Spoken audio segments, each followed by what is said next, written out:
आप बताते जाइए ना, आप बताते जाइए।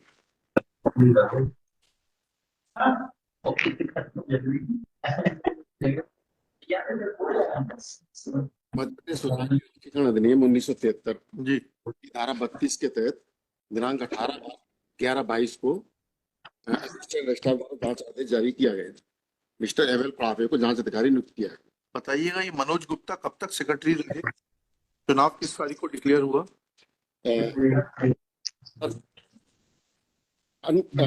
अनडिस्प्यूटेड चुनाव अनडिस्प्यूटेड चुनाव नहीं, मेरा पहला सवाल क्या था? मनोज गुप्ता कब तक सेक्रेटरी रहे और डेट बताइए। कुबेर साहब यही तैयारी करेंगे क्या पूरी? नहीं, आपसे डेट पूछिए एक छोटी सी, क्योंकि ऑर्डर शीट में लिखी है 28/1 को कि मनोज गुप्ता कब सेक्रेटरी रहे, कब तक। आपसे डेट पूछ रहे हैं। इस तरीके से आप टाइम वेस्ट करेंगे तो we don't have so much of time. Sir, Manoj Gupta secretary किस तारीख तक रहे? वो सेक्रेटरी मतलब बने जरूर है, लेकिन वो अवैधानिक रूप से बने हुए हैं। अरे अभी की बात नहीं हो रही, जब चुनाव हुआ तब मनोज गुप्ता ने अपने आप को एक्टिंग सेक्रेटरी बताया, यही यही है ना इशू? नहीं सर, ये इशू नहीं, एक्चुअल में गलत बता दिया। इशू इतना सा है, एक्टिंग सेक्रेटरी इनका ये कहना है कि जब पिटीशन लगाई थी सुप्रीम कोर्ट में, वो एक्टिंग सेक्रेटरी की हैसियत से लगाई है, जबकि ये एक्टिंग सेक्रेटरी नहीं थे।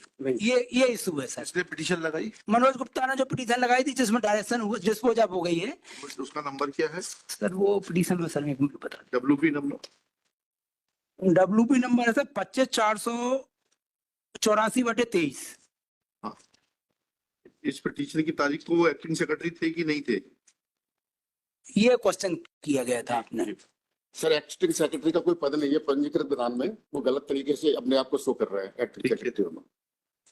अब उस पिटीशन में क्या हुआ? वो पिटीशन सर डिस्पोज ऑफ हो गई। उस पिटीशन में ये प्रेयर की थी मनोज गुप्ता ने कि रजिस्ट्रार ने इंक्वायरी की है और रजिस्ट्रार ने इंक्वायरी करके दोनों कमेटियों को अवैध माना है और दोनों कमेटी को इलीगल घोषित कर दिया है। इसलिए उसमें मांग ये की गई थी कि सरकार को डायरेक्शन दिए जाए कि जब दोनों कमेटी अवैध हो गई हैं तो इसमें प्रशासक नियुक्त किया जाए और प्रशासक इसमें कार्रवाई करे। Who is representing Manoj Gupta? Respondent number 8. आप You are representing? I am Manoj. इधर आइए ना, आप इधर क्यों खड़े? पिटीशनर की तरफ क्यों खड़े? नहीं सर, वो एक्चुअल में ये इनके पूरा ही रखा है जगह। इधर खड़े हुए। तो उस पिटीशन में जब उनका ये बोल रहे हैं रजिस्ट्रार साहब कि एक्टिंग सेक्रेटरी का कोई पद ही नहीं होता, तो आपकी वो पिटीशन ही जो है मिसरिप्रेजेंट करके फाइल की? नहीं, उसका मैं रीजन बता दे रहा हूँ। बताइए वो रीजन क्या है। मैंने अब एक्सप्लेनेशन दिया मेरा आईए के साथ, देखें सर। आईए नंबर 996/4/2025 को पेश की है। 996 1969 इसमें 4/2/2025 को फाइल किया है। मैं तो नहीं लगी है sir. Explanation on behalf of the respondent number 8 sir. हाँ ठीक है। इसमें सर एक्चुअल फैक्ट क्या है, ये जो रजिस्ट्रार साहब ने बताया कि 2020 का चुनाव कोई विवादित नहीं है।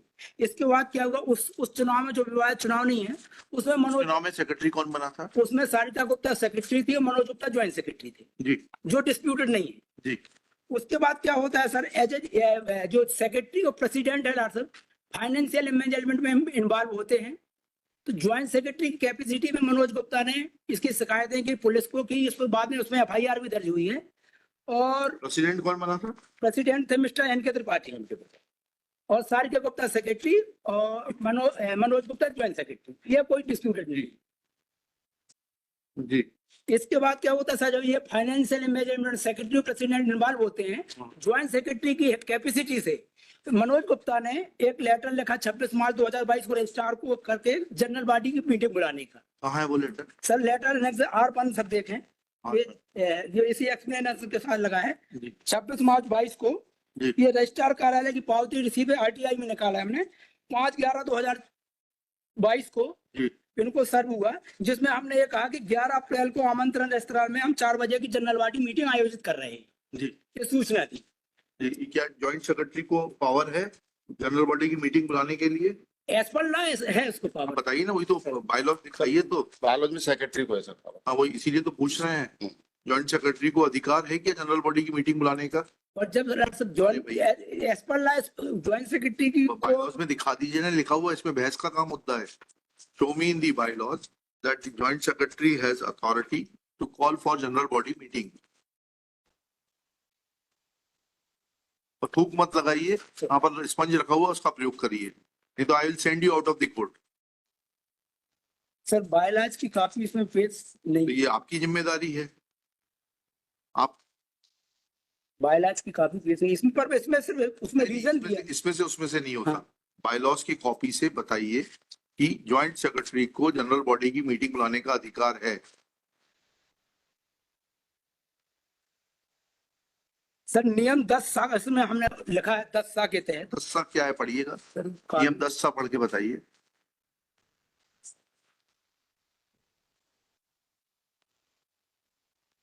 एट प्रेजेंट कॉपी सर हमारी पोजीशन है शुगर आपके पास है क्या? सब देख देखिए जी सर 10 पढ़िएगा प्लीज। 10 यदि कम से कम कुल सदस्यों की संख्या का के 2/3 सदस्यों द्वारा लिखित रूप से बैठक बुलाने के लिए आवेदन करें तो उसके दर्शाए विषयों पर विचार करने के लिए साधारण सभा की बैठक बुलाई जाएगी। विशेष संकल्प पारित होने जाने के पर संकल्प की प्रति बैठक पंजीयन का संकल्प पारित हो जाने के दिनांक से 14 दिवस के भीतर भेजा जाएगा। पंजीयक को इस संबंध में आवश्यक निर्देश जारी करने तथा समिति को परामर्श देने के अधिकार होगा। इसमें ये कहीं नहीं है कि ज्वाइंट सेक्रेटरी बैठक पहली चीज। और दूसरी चीज 2/3 सदस्यों का रिजोल्यूशन का जनरल बॉडी दस्तखत है सर, मैंने ही लगाया इसके नीचे। पढ़िए, नीचे पढ़िएगा, पेज 8 पे पढ़िएगा। वो दस्तखत उपस्थिति के हैं, वो रिजोल्यूशन बैठक जनरल बॉडी की बैठक बुलाने के नहीं है। 11 अप्रैल को जो मीटिंग हुई उसके मिनट, उसके मिनट्स के दस्तखत हैं। ये उसके मिनट से। बैठक बुलाने के लिए 10 ये कहता है कि 2/3 जनरल बॉडी के सदस्य जो हैं वो नोटिस देके जनरल बॉडी की बैठक बुला सकते हैं। और वेयर आर दो सिग्नेचर्स? आपके द्वारा बुलाई गई बैठक ही इलीगल हो गई। उसके परिप्रेक्ष्य में की गई सारी कार्रवाई इलीगल नहीं। तो हमने जो पिटीशन लगाई, हमने को ये थोड़ी कहा दिया कि हमको इलीगल घोषित कर दिया जाए।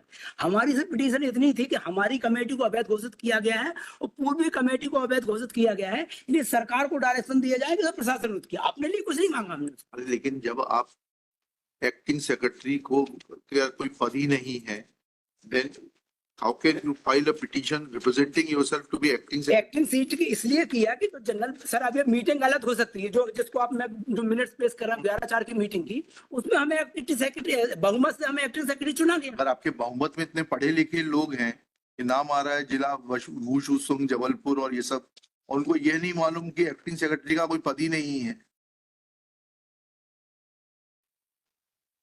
इतने पढ़े लिखे लोगों होने का मतलब क्या हुआ? आप पढ़िए, 1 2 3 4 नाम पढ़िए।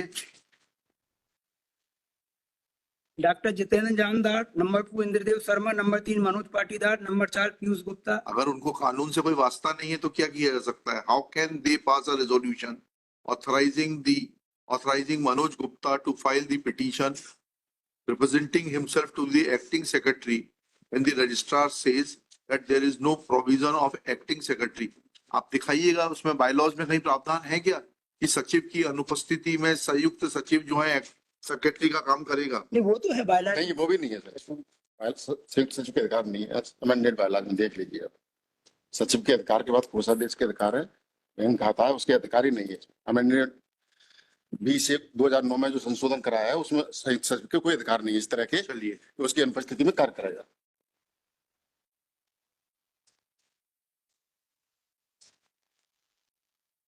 तो कैसे हो गया ये सब कार्रवाई? सारी कार्रवाई इलीगल है। आप एक सेकंड रुक जाइए, अब आप बैठ जाइए। के बाद नया चुनाव कब कराया आपने? प्रशासक नियुक्ति मतलब जांच के बाद में उसमें संस्था में अनियमितता पाई गई। तो असिस्टेंट रजिस्ट्रार जबलपुर ने रजिस्ट्रार को प्रस्ताव भेजा कि इसमें 33 के तहत प्रशासक नियुक्त किया जाना चाहिए। ठीक है, हमने शासन को प्रस्ताव भेज दिया भोपाल रजिस्ट्रार ने। शासन ने उसमें पहले इनको नोटिस दिया 33/8 में कि कौन प्रशासक नियुक्त किया जाए, उसका समाधानजनक उत्तर इनको नहीं प्राप्त हुआ शासन को। उसके बाद उन्होंने धारा 33 के तहत प्रशासक नियुक्त कर दिया कलेक्टर जबलपुर द्वारा नॉमिनेट एसडीएम को। अच्छा, प्रशासक किस तारीख को हुआ अपॉइंट? 19/9/24 को सब प्रशासक नियुक्त हो गया था। 19/9/24 को। फिर उन्होंने चुनाव कब कराया? चुनाव इनने कराए हैं, आपने ऑर्डर किया था कि 30 दिन के अंदर चुनाव कराएं, तो प्रशासक ने किया है। किस तारीख को चुनाव हुए? 23 जनवरी को 23/1/25 को सर चुनाव करा दिए इन्होंने। 23/25 को मतदाता सूची के ऊपर से सर एसडीएम ने असिस्टेंट रजिस्ट्रार से मांगा था कि कौन सी हाँ वही तो पूछ रहे हैं, कौन सी मतदाता सूची के ऊपर से चुनाव कराए गए? इसमें सर जो अनडिस्प्यूटेड जानकारी कार्यालय में प्राप्त हुई थी। नहीं नहीं, ये सब मत बताइए आप। जी सर। अभी बताइए किस तारीख की, as on which date membership was taken to be the valid membership of the association? जी सर। सर संस्था की बैठक 28/12/2020 को जो हुई थी, हाँ उसके साथ जो लिस्ट इन्होंने भेजी थी, हाँ, उसको एसडीएम को भेजा गया कि ये अनडिस्प्यूटेड है। 28/12/20 हाँ 28/12/20 की हुई थी जो कार्य, उसके ऊपर से आपने चुनाव कराया। हाँ इसके आधार पर एसडीएम को लिस्ट भेजी, उसके आधार पर उन्होंने चुनाव कराया। ठीक। यस मिस्टर मिश्रा, इनको अनम्यूट करिए, इसको अनम्यूट करिए। माइलट 28/12/20 के चुनाव में ठीक। जिसको ये वैलिड मान रहे हैं माइलट, वो उस चुनाव की जो पीरियड थी वो 28/12/2020 से 28/12/2024 तक थी। ठीक है जी। ये इस बीच में इनको एनेक्जर P8 के द्वारा इनकी जो एक्टिविटीज थी मनोज गुप्ता की, उस एक्टिविटीज के चलते माइलट इसमें एक बार संस्था के ही किसी नाबालिग लड़की के साथ इनका एक केस आया था, जिस केस की वजह से और कई घपले थे, इसकी वजह से वुसु एसोसिएशन ने इनको वहां के अध्यक्ष ने और सेक्रेटरी ने निकाल दिया। As per annexure P8 माइलट page number 48 उनके खिलाफ कई क्रिमिनल रिकॉर्ड है और एक नाबालिग लड़की जो कि खेलती है उसी में, उसके उनको एलिगेशंस लगे थे, बाद में एक्विटल हो गए, हॉस्टाइल वगैरह करा दिए। जी फिर इसके बाद माइलट इनको हटा दिया गया और हटाने के बाद एक नई सूची पेश की। जी। वो नई सूची माइलट ऑलरेडी इनकी आईए में इशू ये है कि भले ही एक अनऑथराइज्ड आदमी ने पिटीशन लगाई एंड उसमें कुछ डायरेक्शंस हुए, but registrar submits that in terms of those directions an inquiry was conducted and irregularities were noticed in the functioning of the elected body, the body which was elected on 28/12/2020. Thereafter they got an administrator appointed on 19/9/24. Now have you challenged the report of the inquiry committee pointing out towards the irregularities committed by the previous body? My lord I am already challenge this. है वो मैंने challenge की है, petition already pending है माइलट। वो कहाँ pending है? वो माइलट के यहाँ ही पेंडिंग, दैट इज पिटीशन माइलट मैंने मेंशन किया है माइलट। नंबर बता दीजिए। 12/187/2023 वो पेंडिंग है। आई एम सॉरी माइलट, पेंडिंग है पेंडिंग है माइलट वो। और ये भी पेंडिंग है 25/484, ये तो डिस्पोज ऑफ हो गई। वो डिस्पोज ऑफ हो गई, ये वाली पेंडिंग है। और इसमें सर इनने 25 कमेटी को चैलेंज नहीं किया है, इनने जो प्रशासक ने किया गया था उस आदेश को चैलेंज किया, उसको लिंक करने के आपने आर्डर। सवाल क्या पूछा, आप दोनों ही सही जवाब नहीं देते। सवाल ये पूछा कि जो रिपोर्ट थी कि अनियमितताएं हुई, उस रिपोर्ट को चुनौती दी गई कि नहीं दी? नहीं, कहीं नहीं दी आज तक किसी तो पूछ रहे हैं ना हमने किया ना उनने किया, दोनों ने किया। माइलट ये जितनी भी अनियमितताओं की बात कर रहे हैं, मैंने अपनी उस पिटीशन में यही बात रखी है कि हमें एक भी लेटर नहीं मिला, क्योंकि जो एड्रेस है मनोज गुप्ता का एड्रेस। 28/12/24 को आपका कार्यकाल समाप्त हो गया, तो ये पिटीशन तो इनकम्प्लीट हो गई। अब उसके बाद में वकील साहब, उसके बाद में नए इलेक्शन होने, नए इलेक्शन हो गए। Now you have a right to challenge new elections in appropriate proceedings. My lord kindly see the annexure P12 my lord, जिसको मैंने चैलेंज किया, वो इसी रिट पिटीशन के आधार पे, ये डायरेक्शन के आधार पे माइलट इन्होंने चुनाव कराए। हाँ ठीक है ना, अब चुनाव हो गए, अब इस चुनाव में अगर कोई गलती है तो आप उसको चैलेंज करिए चुनाव को। माइलट मेरा बस इतना सा कहना है कि जो इन्होंने पहली रिट लगाई थी एनेक्जर P2, उस पे जो ऑर्डर हुए तो मैंने रिव्यू पिटीशन लगाया, दैट इज पेज नंबर 27। तो रिव्यू पिटीशन अलाउ हो गई क्या? पेंडिंग है। रिव्यू पिटीशन में इनके खिलाफ FIR करने का आदेश हो गया, और वो ऑर्डर स्टे हो गया। वो अलग चीज है, वो अलग चीज है।